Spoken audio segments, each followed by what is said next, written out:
fried chicken. But I didn't feel like making a chicken today. I wanted something different. And every once in a while, I want to get some chicken necks. So we'll just get right down to it. You take your chicken necks.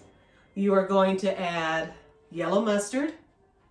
You're going to add some Creole seasoning, seasoning salt, some smoked paprika, some black pepper, and some garlic powder. And you can also add some onion powder if you want to, but this is what it looks like.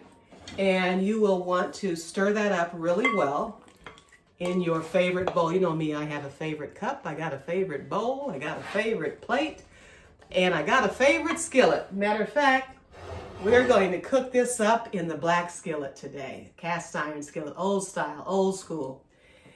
Anyway, you want to put your flame on medium. You want to add your cooking oil. I like to fill it to half so that the chicken necks can fit right down in there. And I will show you when I say half. I always put my oil inside of a glass container. I take it out of the plastic. And here you can see that the oil is filled the pan half full. So we're just going to leave that over there. We want that to get nice and hot. So as soon as we put our chicken necks in there, it'll have a nice sizzle and it will make that crust nice and crispy on the outside. Because if you don't get it hot enough, the coating it stays a little bit on the limp side, and I don't like mine that way, but I don't know, maybe you do.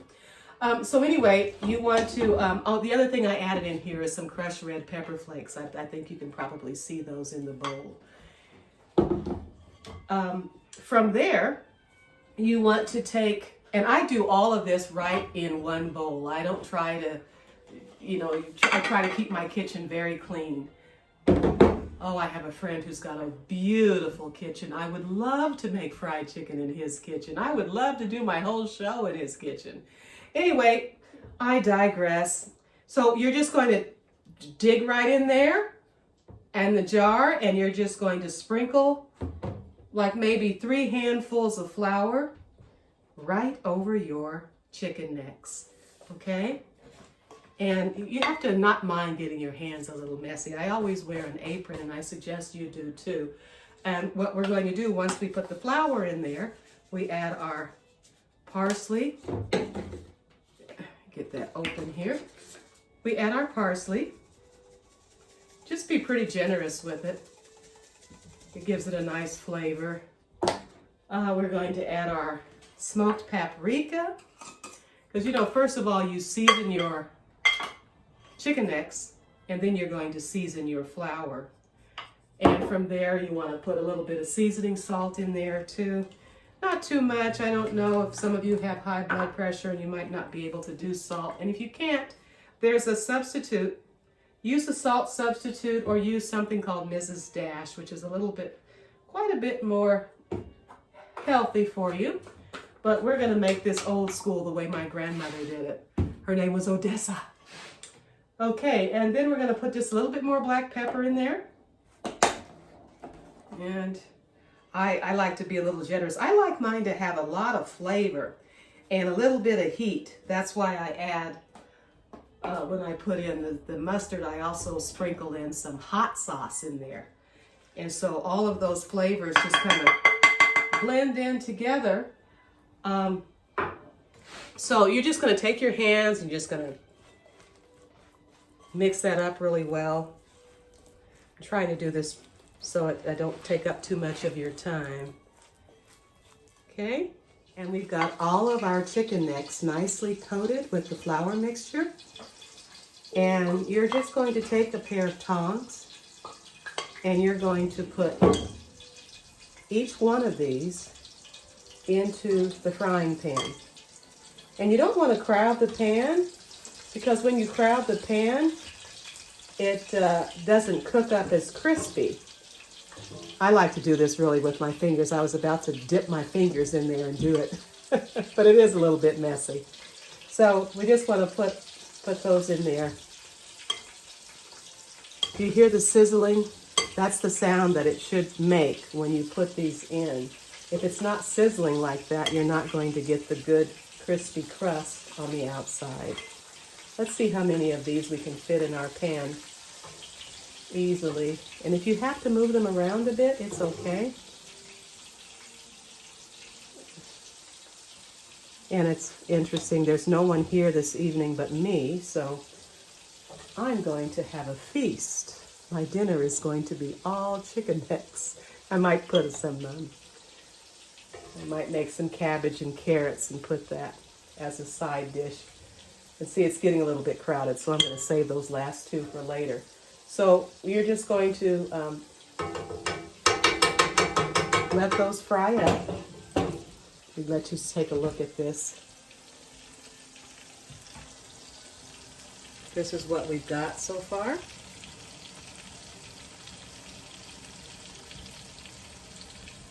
If it doesn't have the sizzle, it's not going to have the crunch. Okay. All right, so my little puppy's here in the kitchen with me today. You want to see my puppy? Hey, Shane, come here. Oh, I don't want him to knock the camera over. Boy, we'd be in trouble then, wouldn't we? Oh, he probably wants some chicken too. He likes chicken. Hey, buddy, look. I'll let you meet my little guy. This is Mr. Shane. This is my puppy. He's 10 weeks old. So anyway, I don't know if he likes being up here. He's never been up this high before because I have to be the alpha dog. I can't let him get up here in my face. So anyway, we'll put the little guy back down and we'll go back to our chicken. Oh, goodness, he's getting heavy. Okay. So while those are cooking, I'm going to go over here and cut up the vegetables. Right now we've got a really good sizzle going on over here in our skillet. So I can tell by the way it smells that it's time to turn the chicken over. And it's really nice and crispy. And you want to turn all those pieces over in the pan. And see, it's a good thing we didn't crowd it, because had we crowded it, we wouldn't have this nice crispy coating on there right now. But I think you can all see what I'm doing here. Okay. And we're going to let these cook probably for another 5 minutes or so on that other side. And then we'll be able to take them out and see what they taste like. But I've still got 2 more over here in the bowl that I'm going to cook too. Anyway, so just a minute and we're going to have something really delicious. A little bit different, but it sure is going to have a lot of flavor. So our chicken necks are ready. So as you can see, look how lovely that is. See that? See that nice crispy coating on the outside? You might think, oh, chicken necks, that's so gross. Who wants to eat that? But I'm telling you, it's a really nice snack. So we're just going to take these out of our frying pan. And you want to put them on a paper towel or a napkin to catch up, to absorb some of the grease that's coming off of that chicken. You don't want to get a mouthful of grease when you bite into your chicken necks. So, just going to put them all in here.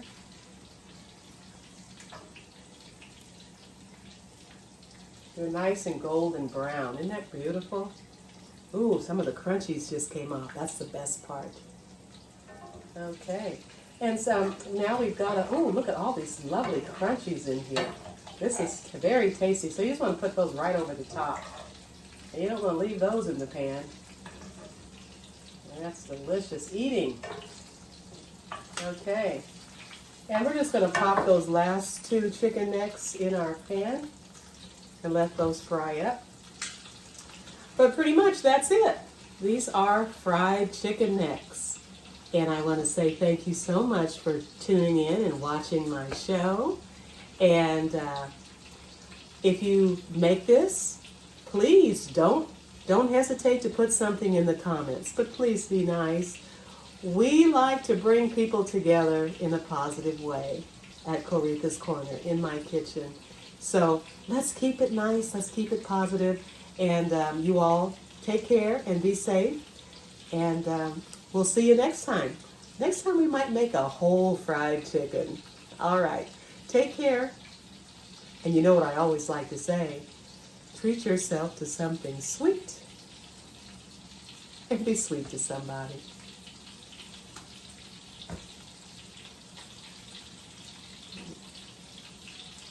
Let me taste this.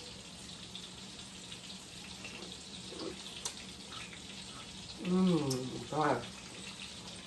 Oh, God. These are so good. There you go. Oh, it's really hot. Ooh, burning my little fingers.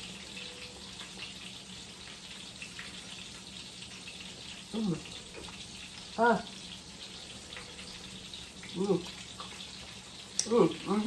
Absolutely delicious.